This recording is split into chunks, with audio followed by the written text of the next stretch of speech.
No tšau, ma ütlesin, ma Aleksei üles. Eil helistas, kuule, jama on.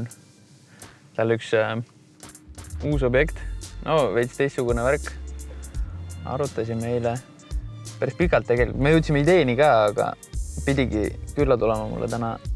Et võib-olla saan aidata mõtet veel edasi arendada.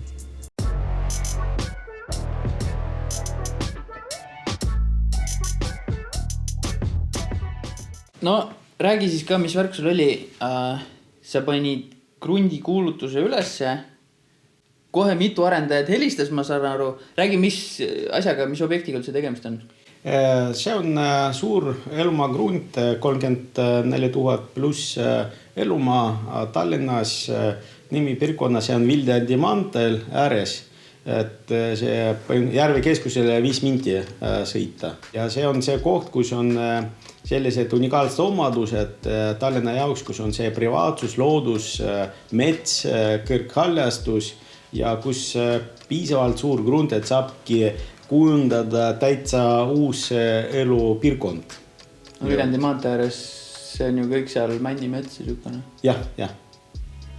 Mõtle männimetsa all, seal on ilusti sükse pargiliku vaibi teha. Seal on päris mitu tegemist, mida saab teha.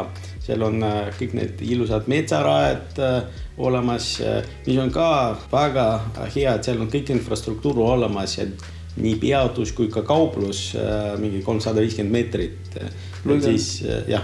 Sealt ju kesklinna ülikiire.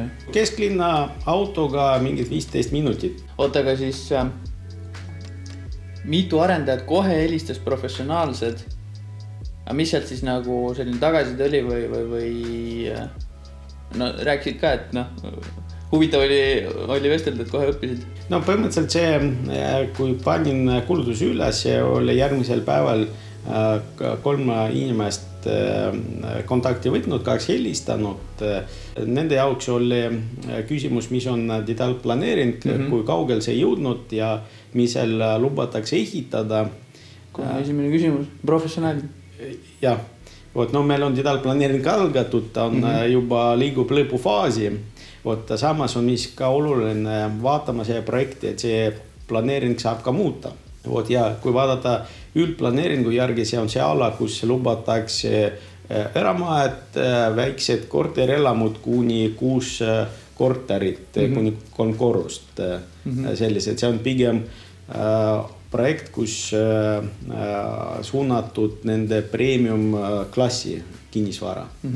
Ma saan aru, et siis kuna praegu algatatud detail liigub eramute arenduse suunas, siis nende jaoks oli kohe cancel, et sealt ei tule piisav profitability. Neid, kes ühendus võtnud, tõepoolest on olnud pigem, kes arendavad suuremad korterelamud, alates mingi 20 korterit maes ja soov, et mingid 100 pluss korter projekt, et oleks sellised. Nende tõepoolest meie projekt ei olnud huvitav sel hetkel. Samas vaja vaadata, kes on see õige lõpptarbija projekti. Et kui see võrdluseks panna, mis on selle ostja klassi, see on pigem neid, kes on upper level. Et oleks võimalik seal üldse numbrid jooksma panna? Jah. Sellepärast. Sellest nad nagu said aru, et eramute arenduse, eramukruntideks nad praegu detail liigub, aga et on võimalik ka kortermajad teha. Kõik on kogenud, et saab muuta küsimus, see aja küsimus, et ja mis on selle minu järgmise sammuna eesmärk ongi teha sellised emotsionaalne videotutvustus, et sul on visualiseeritud, kes on see tarbija, mis on see tarbija väärtustab, et kui me räägime inimestel, kes tahavad privaatsused, avarad, suured korterid või maja, siis nende jaoks siis saab positsioneerima see projekt, et see ongi ainulaadne, kus ongi sul on võimalus saada täpselt selline seltskond sinna, et kus on kõik absoluutselt uued maad, ei ole nii, et üks on ilus maa ja lähedal on mingid vanemad, see on täpselt selle segmenti, kus praegu tundub pakkumine turul nagu puudub. No sükest arendust on kõvasti igal pool Tallinnas, Tallinna ümbruses, ütleme keskklassi korterid. Keskklassi korterid on palju, aga kui me vaatame, mis on maklerile kogu aeg tulevad päringud, et kui inimesed tahavad kas või maja või mingit äge korter, siis siin pakkumine ei ütleks, et kõrge. Ja eriti, kui me vaatame selline osa Tallinnast, mis on seotud Mustamäega, siis selle suunast ei ole projekti. Aga just, et numbrid välja mängiksid puhtalt kuulutuse peale, puhtalt asukoha peale, nendele see idee müüa, et mis hinnaga see korter on võimalik lõpptarbijale müüa, et see nagu seda ideed kohale ei viinud. Nii ma tundsin, et kuna neid arendajad, kes võtnud ühendust, nendel on oma fookussegment, kus nad opereeruvad. Ja selleks, et jõuda see kommunikatsioon täpselt selle segmenti, kes võiks selle projekti arendama ja pakkuda lõpptarbijatele premium klassi kinnisvara, siis ongi vaja teha mitte ainult kulutus, aga ka viia see idee. Ja kõige parem viis, kuidas idee viia, ongi emotsioon, et mis nagu teha tuleb, ongi lõpptarbijale viia idee sellest, mis seal on võimalik ja et see on premium klassi kinnisvara. Ja kui sa lõpptarbijale selle idee juba suudad viia, nõudlust suudad näidata ka arendajale, siis on juba sinna idee viidud. Arendaja jaoks näed siin premium klassi kinnisvara võimalik teha. Tule ja tee. Ja põhimõtteliselt sul on Jorma õigus, et kui me saame näidata nõudlus ja kes on see ostjad ja mis on see nendele toode pakkuda, siis ülejäänud on teela tehnika ja kuidas selle Exceli panna kokku.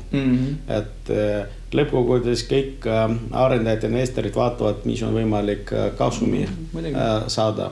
Ja siis ongi selline praegune see faas, et me panime info, et see on olemas ja siis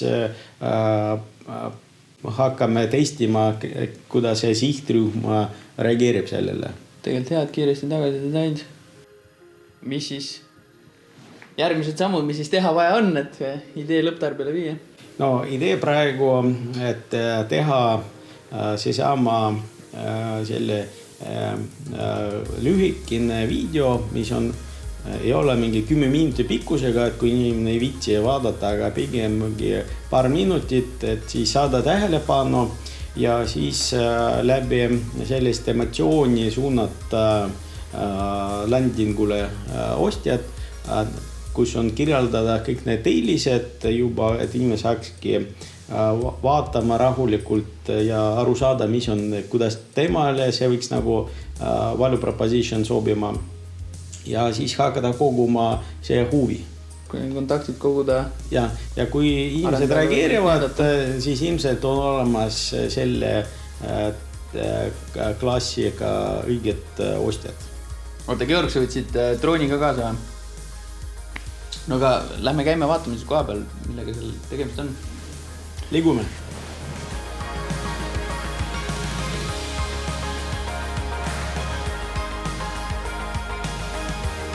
Oot, Jorma, tunned, kui värske õhksind.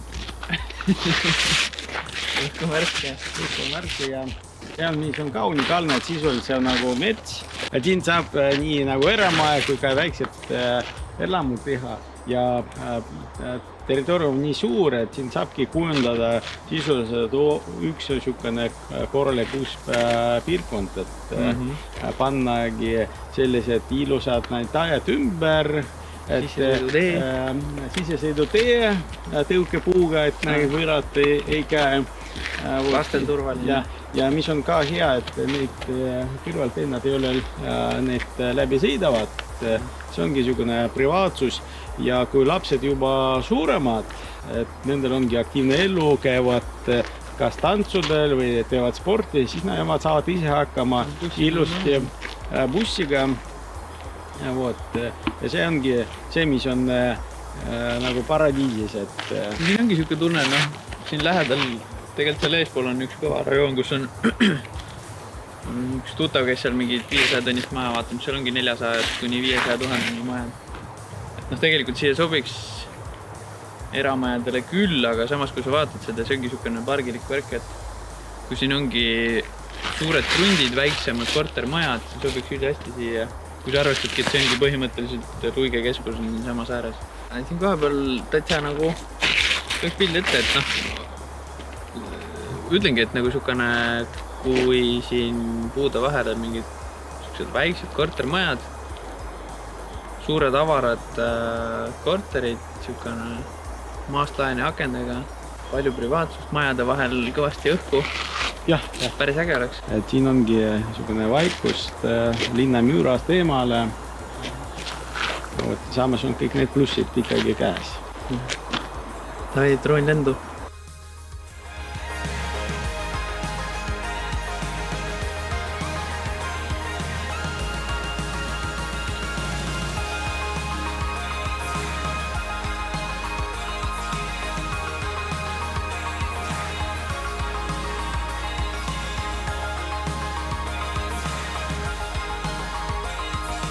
Siin on unikaalne võimalus kujundada uus piirkond, et elumaa rohkem kui 34 000 ruutmeetrit, infrastruktuur on olemas, kauplus, bussipeatus, kesklinnale 15 minutit saab ja siin on loodus, privaatsus, ilus mets ehk investeerija väga hea koht.